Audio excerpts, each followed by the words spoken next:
اعوذ باللہ من الشیطان الرجیم بسم اللہ الرحمن الرحیم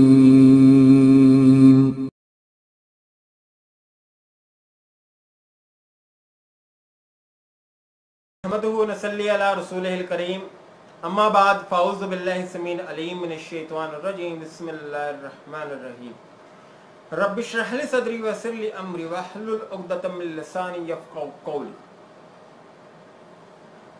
آج کا ہمارا موضوع قیامت مسیح ہے اور یہ اس کا تیسرا اور آخری سیشن ہے۔ اس سے پہلے ہم گزشتہ دو اقساط میں یہ بات ثابت کر چکے ہیں کہ المسیح کو نہ تو قتل کیا جا سکتا ہے اور نہ ہی اس کو سولی چڑھایا جا سکتا ہے۔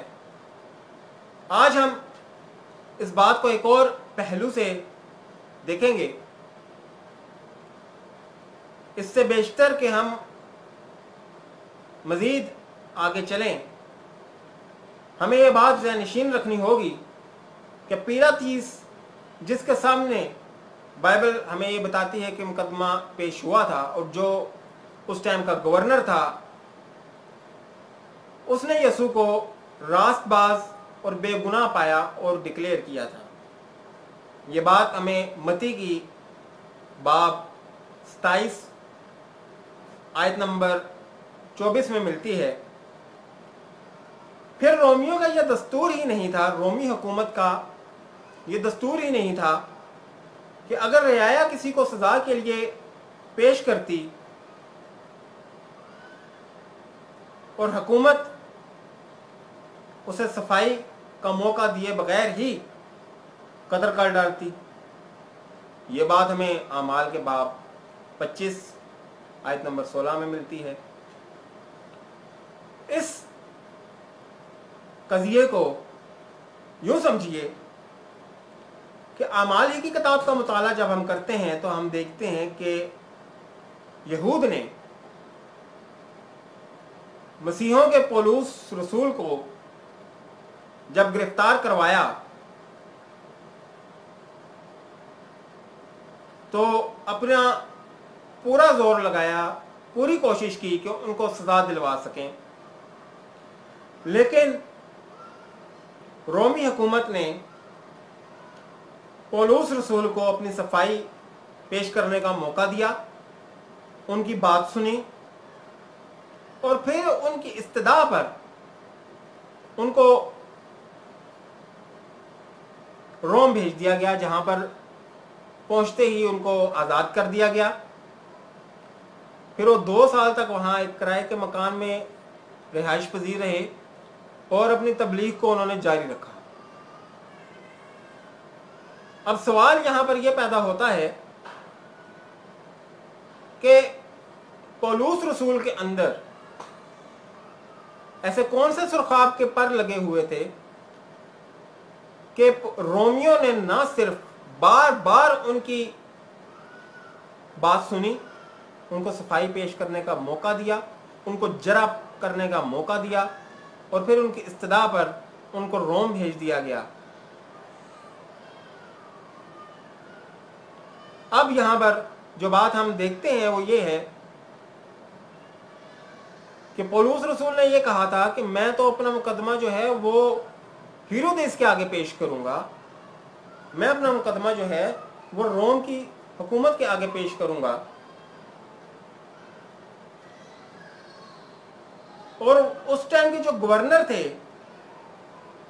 انہوں نے یہ بات کہی کہ اگر یہ شخص یہ استدعا نہ کرتا کہ یہ رومن امپائر کے پاس جائے گا، وہاں پر اپنا مقدمہ پیش کرے گا، تو ہم آج اس کو چھوڑ دیتے، کیونکہ یہودی سوائے اس کے کہ یہ جی ہمارے عقیدے کی مخالفت کرتا ہے، یہ کفر بکتا ہے، اس کے علاوہ کوئی بات پیش نہیں کر سکے، کوئی ثبوت پیش نہیں کر سکے، تو ہم اس کو چھوڑ دیتے۔ لیکن چونکہ اس نے یہ استدعا کر دی ہے کہ میں ہیرودیس کے آگے پیش ہونا چاہتا ہوں، لہٰذا اب ہمیں اس کو ہیرودیس کے آگے بھیجنا پڑے گا۔ پھر ان کو کشتی میں سوار کیا گیا۔ جب وہ ہیرودیس کے محل میں پہنچے تو انہوں نے کہا کہ بھائی تیرے متعلق تو مجھے گورنر نے کچھ بھی لکھ کے نہیں بھیجا، تو میں تجھے سزا کیوں دوں؟ لہٰذا ان کو رہا کر دیا گیا۔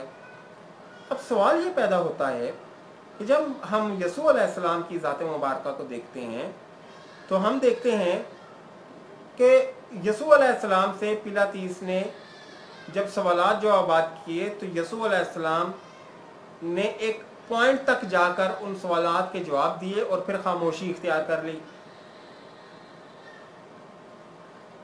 پیلاطیس نے باہر آ کر کہا کہ میں تو اس شخص کے اندر کوئی گناہ نہیں پاتا، میں تو اس کو راست باز پاتا ہوں، مجھے تو اس کے خلاف کوئی گواہی نہیں ملی۔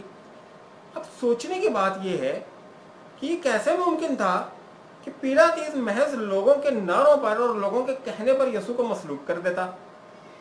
یہ تو ایک بالکل ہی جو ہے خلاف عقل بات ہے کہ یہ ان کا دستور ہی نہیں تھا۔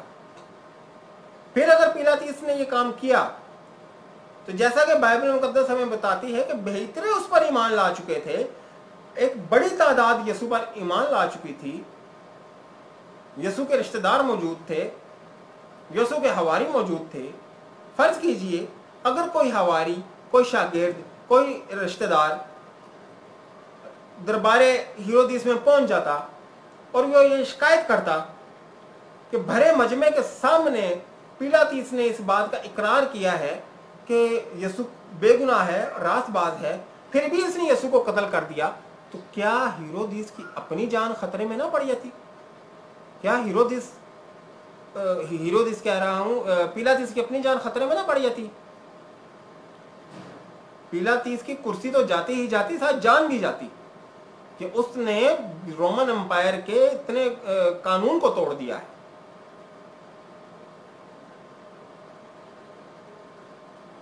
تو محض لوگوں کی فرمائش کو پورا کرنے کے لیے وہ اپنی جان کو کیوں خطرے میں ڈالتا؟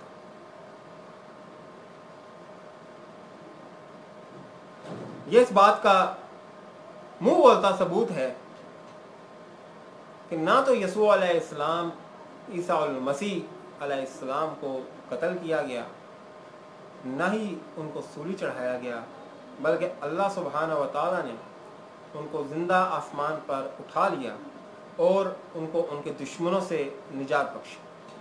شاید اسی لیے قرآن مجید فرقان حمید میں اللہ سبحانہ و تعالیٰ نے حقیقت سے پردہ اٹھاتے ہوئے یہ فرمایا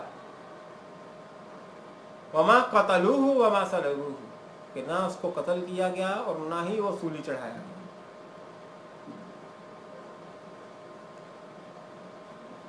اپنے گرد و نواح کا، اپنے دوستوں کا اور اپنے رشتہ داروں کا خیال رکھیے گا۔